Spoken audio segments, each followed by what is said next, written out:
பொறுமை மற்றும் நிலைகுலையாமையின் தூண்டுகோள்கள். இங்குதான் சிறந்த அறிவாளியும் திகைத்து நிற்கின்றான். அறிஞர்களுக்கும் ஒரு கேள்வி தோன்றுகிறது. முஸ்லிம்களிடம் இவ்வளவு பொறுமையும் உறுதியும் நிலைகுலையாமையும் இருப்பதற்குரிய காரணங்கள் என்னவாக இருக்க முடியும்?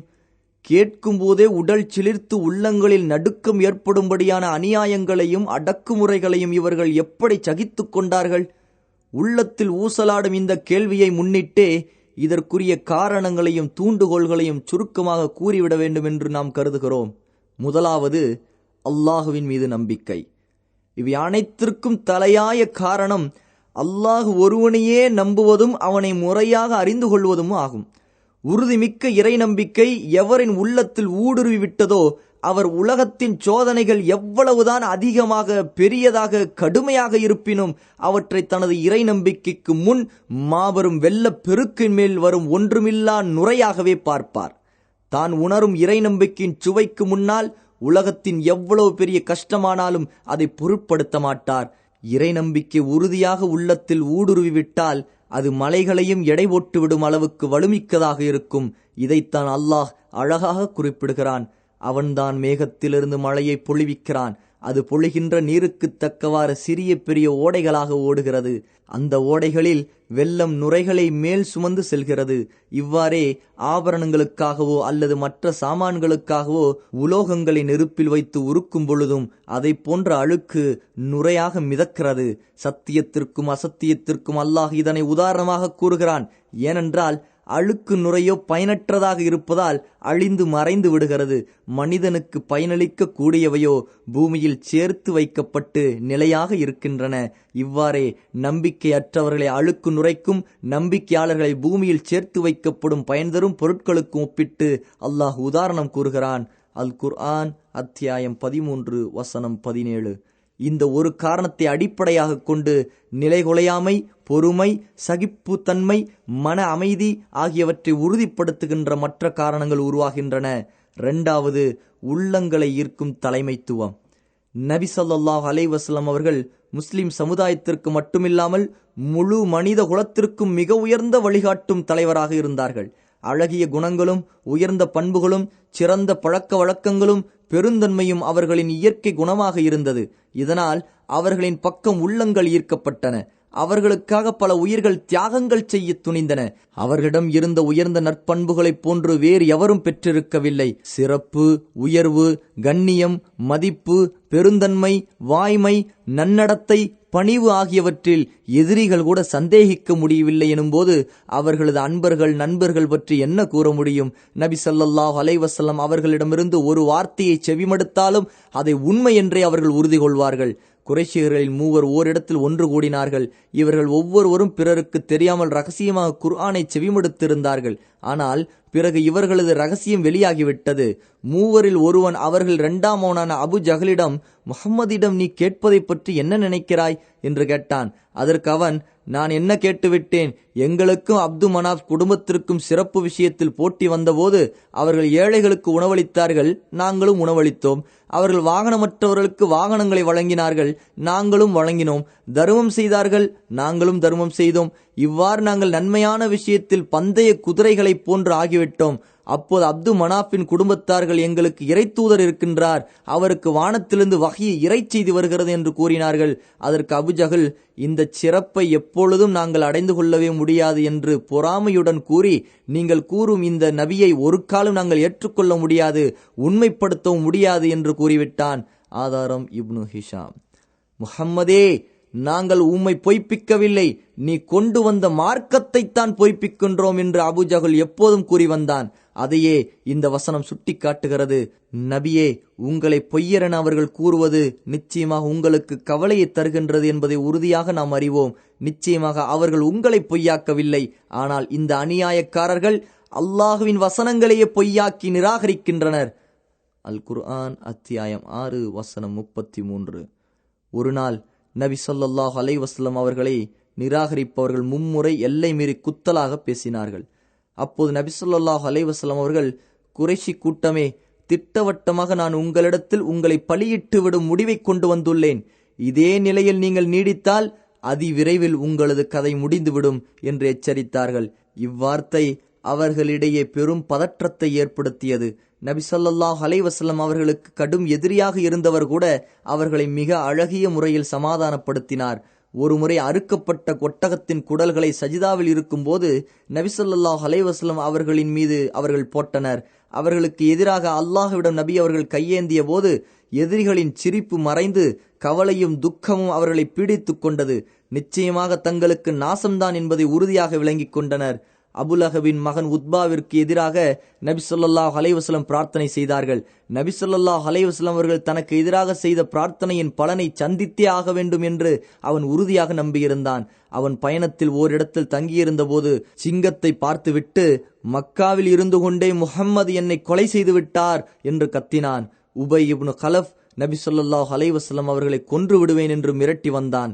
நபி ஸல்லல்லாஹு அலைஹி வஸல்லம் இன்ஷா அல்லாஹ் நான் தான் உன்னை கொள்வேன் என்று கூறினார்கள். உஹுது போரில் நபி ஸல்லல்லாஹு அலைஹி வஸல்லம் அவர்கள் அவன் மீது ஈட்டியை எய்து சிறிய காயத்தை ஏற்படுத்திய போது இந்த முஹம்மது மக்காவில் இருக்கும் போது என்னை கொள்வேன் என்று சொல்லியிருந்தார். அல்லாஹ்வின் மீது சத்தியமாக அவர் என் மீது துப்பி இருந்தாலும் அவர் என்னை கொன்றிருப்பார் என்றான் உபை.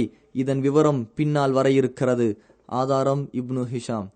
மக்காவில் இருக்கும்போது சஅத் இப்னு முஆத் ரலியல்லாஹு அன்ஹு அவர்கள் உமையாவை பார்த்து முஸ்லிம்கள் உன்னை நிச்சயம் கொலை செய்து விடுவார்கள் என்று நபி ஸல்லல்லாஹு அலைஹி வஸல்லம் கூற நான் கேட்டிருக்கிறேன் என்று கூறினார்கள்.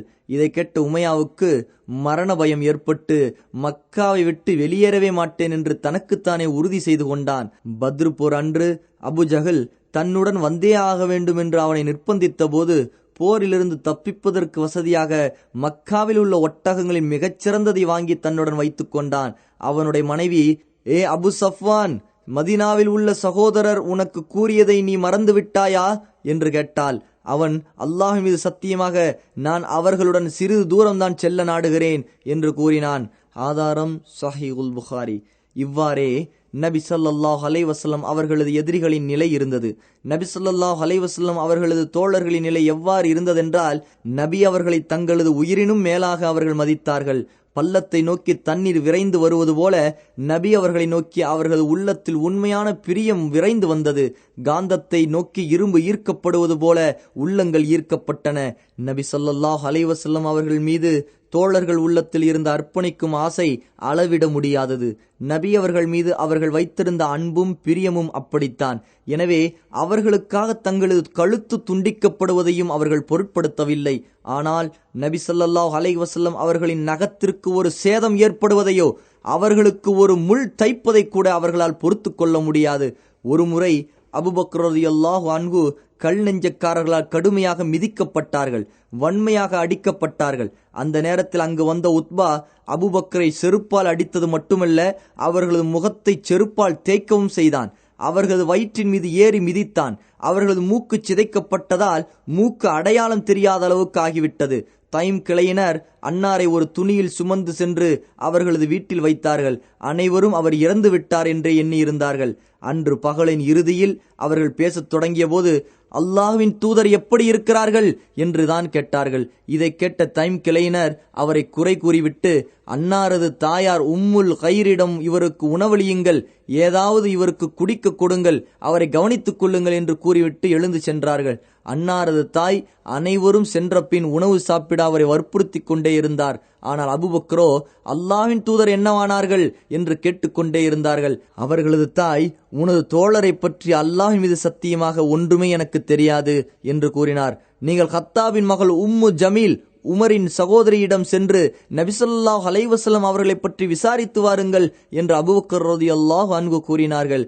தாயார் உம்மு ஜமீலிடம் வந்து, அபூபக்கர் உன்னிடம் முஹம்மது இப்னு அப்துல்லாவை பற்றி விசாரித்து வர என்னை அனுப்பினார் என்று கூற, அவர், எனக்கு அபூபக்கரையும் தெரியாது, முஹம்மது இப்னு அப்துல்லாவையும் தெரியாது, நீங்கள் விரும்பினால் உங்களுடன் உங்கள் மகனை பார்க்க நான் வருகிறேன் என்று கூறினார். அவர் சரி என கூறவே உம்மு ஜமீல் அவருடன் அபூபக்கரை பார்க்க புறப்பட்டார். உம்மு ஜமீல் அபூபக்கரை மயக்கமுற்று மரணித்தவரை போன்று பார்த்தவுடன் கூச்சலிட்டு, அல்லாஹ்வின் மீது சத்தியமாக கல் நெஞ்சம் கொண்ட இறை நிராகரிப்போரும் பாவிகளும் உங்களை இவ்வாறு செய்துவிட்டார்கள்.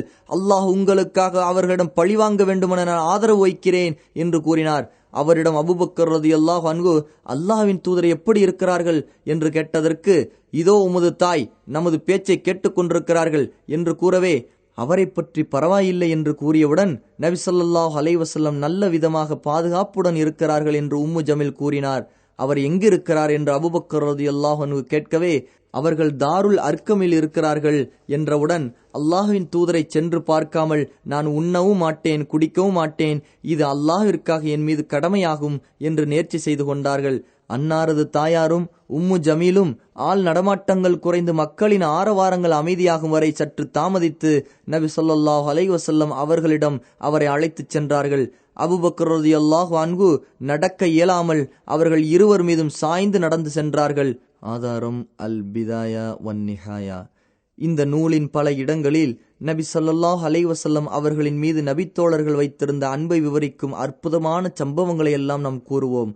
குறிப்பாக உஹது போரில் நடந்த நிகழ்ச்சிகள், குபைப், இன்னும் அவர் போன்ற நபித்தோழர்கள் மூலம் நடைபெற்ற நிகழ்ச்சிகளை நாம் பின்னால் பார்ப்போம். 3. கடமை உணர்வு. நபித்தோழர்கள் தங்களின் மீது இறைவனால் சுமத்தப்பட்டுள்ள மாபெரும் பொறுப்பை முழுமையாக உணர்ந்திருந்தார்கள். எந்த நிலையிலும் இப்பொறுப்பை தட்டி கழிக்க முடியாது.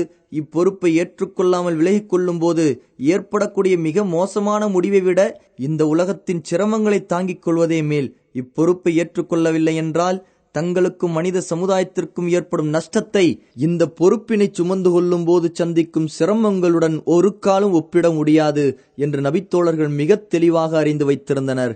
4. மறுமையின் மீது நம்பிக்கை. மறுமையின் மீது உண்டான நம்பிக்கை மேன்மேலும் கடமை உணர்வை பலப்படுத்தியது. அகிலத்தை படைத்து வளர்த்து காக்கும் இறைவனுக்கு முன்னால் நிற்க வேண்டும். சிறிய பெரிய ஒவ்வொரு செயல்களுக்கும் அவனிடத்தில் விசாரணை உண்டு. அதற்கு பின் நிரந்தர இன்பம் அல்லது நிரந்தர வேதனை நிச்சயம் உண்டு. இவ்வாறு உறுதியான நம்பிக்கையை நபித்தோழர்கள் கொண்டிருந்தனர். தங்களின் வாழ்க்கையை அச்சத்திலும் ஆதரவிலும் கழித்தனர். அல்லாஹ்வின் அருளை ஆதரவு வைப்பதுடன் அவனது வேதனை பயந்தும் வந்தனர். அடுத்து வரும் வசனம் இதையே சுட்டி காட்டுகிறது. அவர்கள் தங்களுக்கு சாத்தியமான வரையில் தானம் கொடுக்கின்றனர். அத்துடன் நிச்சயமாக அவர்கள் தங்கள் இறைவனிடம் செல்ல வேண்டும் என்பதை அவர்களது உள்ளங்கள் பயப்படுகின்றன. அல் குர்ஆன் அத்தியாயம் 23 வசனம் 60. இந்த உலகம், அதில் உள்ள இன்ப துன்பங்கள் யாவும் மறுமைக்கு முன் கொசுவின் ரக்கை அளவுக்கு கூட சமமாகாது என்பதை நபித்தோழர்கள் நன்கு விளங்கி வைத்திருந்தார்கள். இதனால்தான் உலகத்தின் கஷ்டங்களும் சிரமங்களும் எவ்வளவுதான் பெரியதாக இருந்தாலும் அதை அறவே பொருட்படுத்தாமல் துச்சமாக மதித்தார்கள். 5. அல் குர்ஆன். முஸ்லிம்கள் எந்த அடிப்படைக்கு மக்களை அழைக்கின்றார்களோ அந்த அடிப்படை உண்மைதான் என்பதை குர்ஆன் வசனங்கள் தக்க சான்றுகளாலும் தெளிவான எடுத்துக்காட்டுகளாலும் மெய்ப்பித்து காட்டின.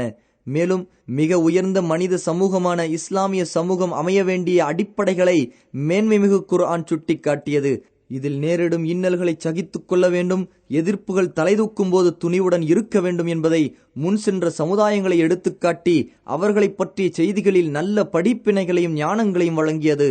நம்பிக்கையாளர்களே, உங்களுக்கு முன் சென்றவர்களுக்கு ஏற்பட்டது போன்ற கஷ்டமான நிலைமை உங்களுக்கு வராமலே நீங்கள் சொர்க்கத்தில் நுழைந்து விடலாம் என்று நினைத்துக் கொண்டிருக்கிறீர்களா?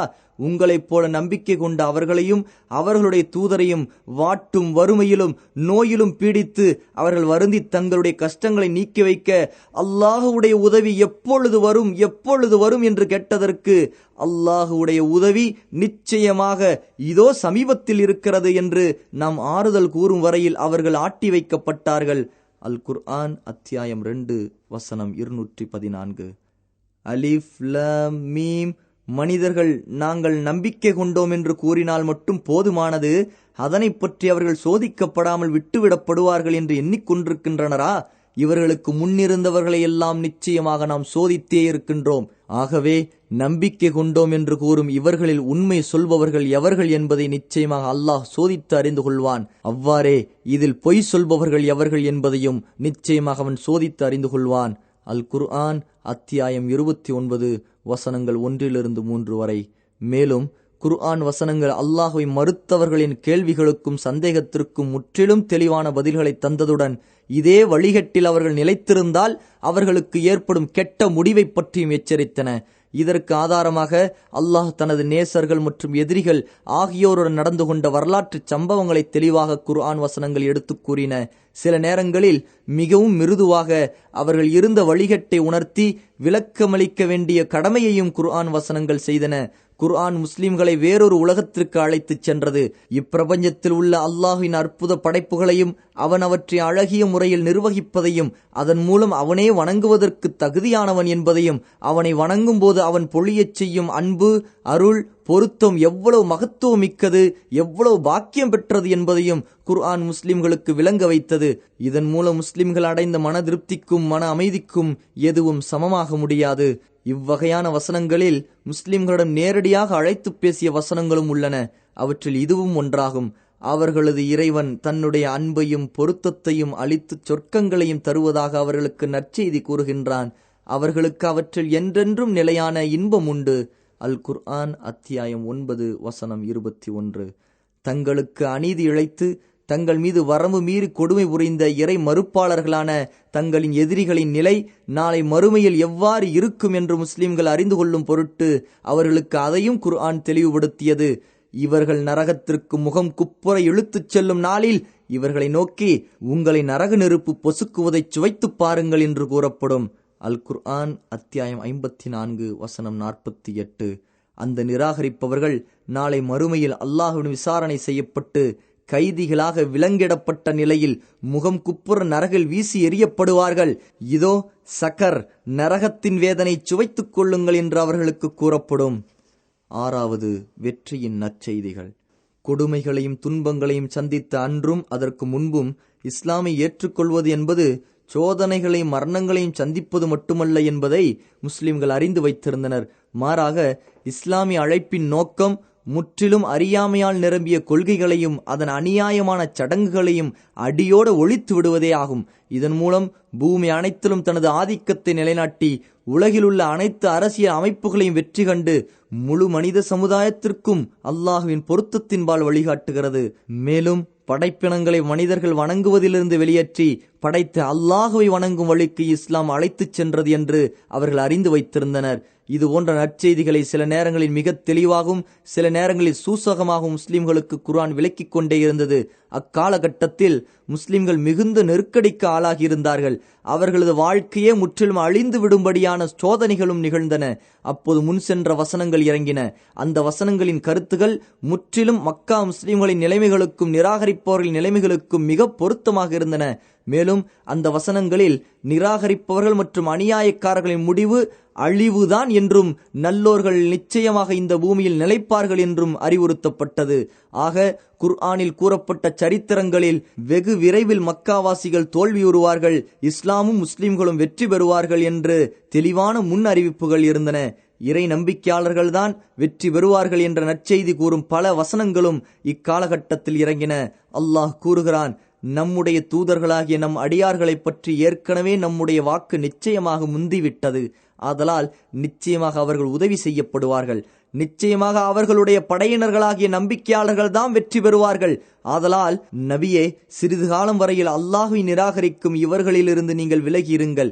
இவர்கள் எவ்வாறு தண்டனைக்கு உள்ளாகிறார்கள் என்பதை அறிய அவர்களை பார்த்து கொண்டிருங்கள். அதி சீக்கிரத்தில் அவர்களும் அதனை கண்டுகொள்வார்கள். என்னே, நம்முடைய வேதனைக்காகவா இவர்கள் அவசரப்படுகின்றனர்? நம்முடைய வேதனை அவர்கள் மத்தியில் இறங்கும் போது அச்சமூட்டி எச்சரிக்கப்பட்ட அவர்களின் விடியற்காலை மகா கெட்டதாகிவிடும்.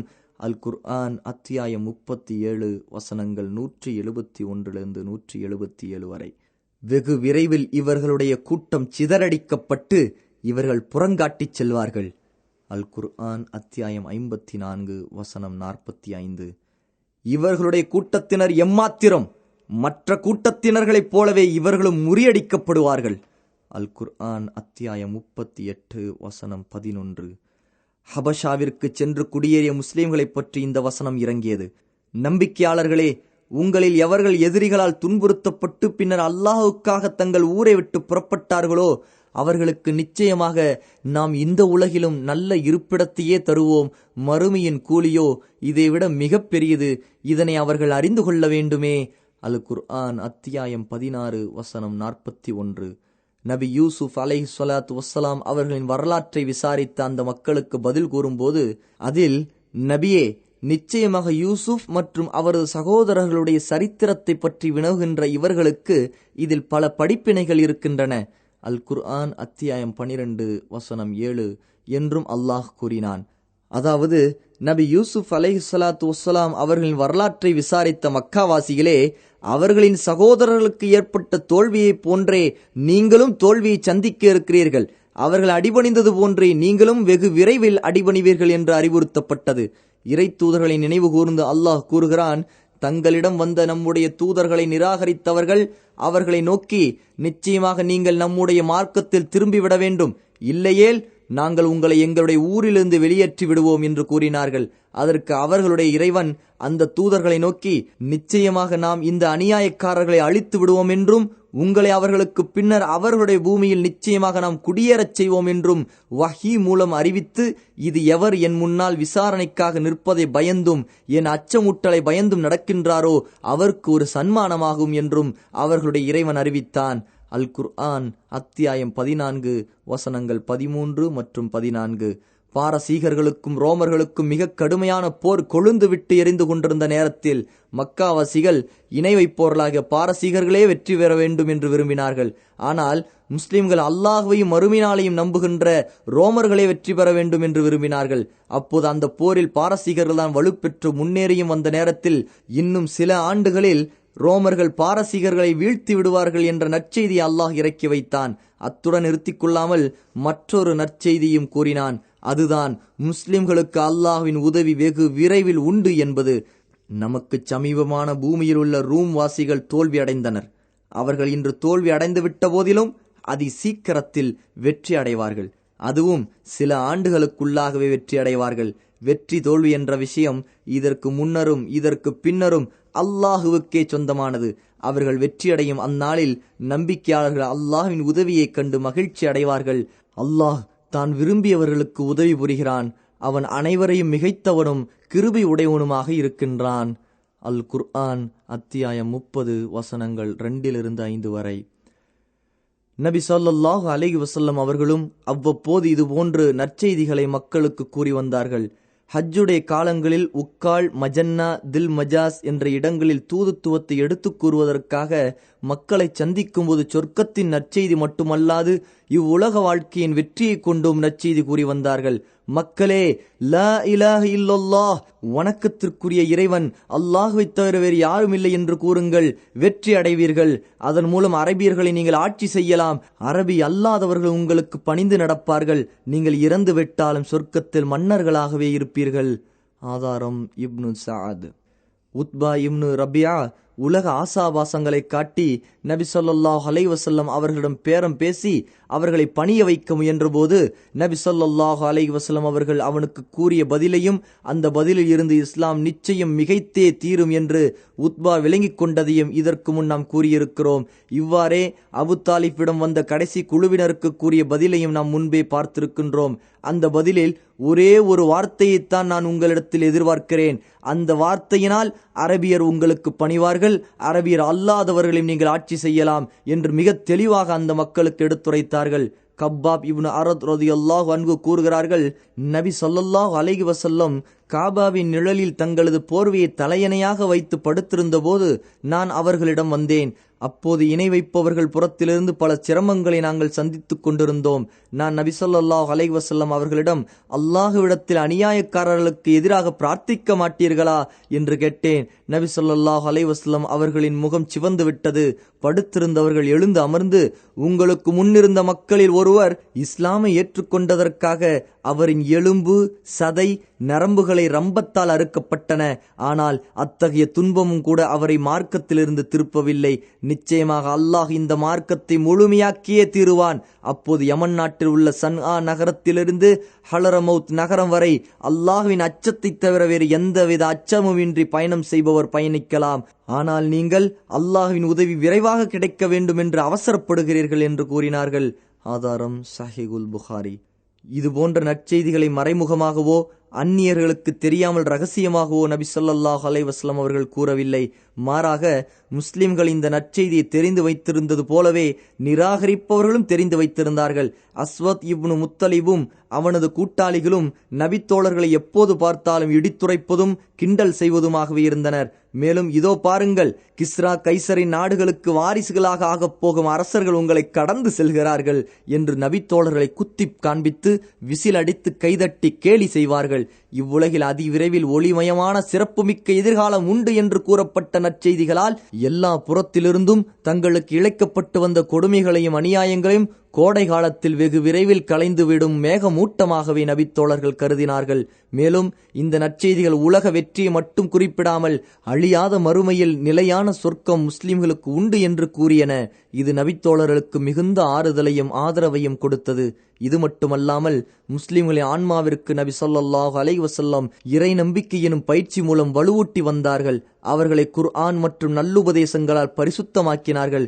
உலகப் பொருட்களுக்கும் அற்ப சுகங்களுக்கும் அடிமையாவதிலிருந்து விடுவித்து உள தூய்மை, நற்பண்பு, உயரிய குணங்கள் என மிக உயர்ந்த தரத்திற்கு தங்களது தோழர்களை மேம்படுத்தினார்கள். அகிலங்களை படைத்த அல்லாஹுவின் பக்கம் அவர்களின் கவனங்களை திருப்பினார்கள். வழிகேடு என்ற இருள் அகற்றி இஸ்லாம் என்ற ஒளியில் அவர்களை நிறுத்தினார்கள். துன்பங்களையும் துயரங்களையும் பொறுத்து சகித்து துன்பம் இழைத்தவர்களை பழிவாங்காமல் உள்ளத்தை அடக்கி அழகிய முறையில் மன்னிக்கும் பண்பாட்டை நபி ஸல்லல்லாஹு அலைஹி வஸல்லம் தோழர்களுக்கு கற்றுக் கொடுத்தார்கள். இதனால் நபி தோழர்களிடம் மார்க்க உறுதி, ஆசாபாசங்களை விட்டு விலகி வாழ்வது, இறை திருப்திக்காக தன்னை அர்ப்பணித்துக் கொள்வது, சொர்க்கத்தை விரும்புவது, மார்க்க கல்வியின் மீது பேராசை கொள்வது, மார்க்கத்தில் ஆழ்ந்த ஈடுபாடு கொள்வது ஆகிய அனைத்தும் காணப்பட்டன. மேலும் மன ஊசலாட்டங்களுக்கு கடிவாளமிட்டு அற்ப உணர்ச்சிகளுக்கு ஆட்பட்டு விடாமல் மனக்குழப்பங்களை கட்டுப்படுத்தி பொறுமை, நிதானம், கண்ணியம், ஒழுக்கம் ஆகியவற்றை கடைபிடித்து சிறந்த நன்மக்களாக விளங்கினார்கள்.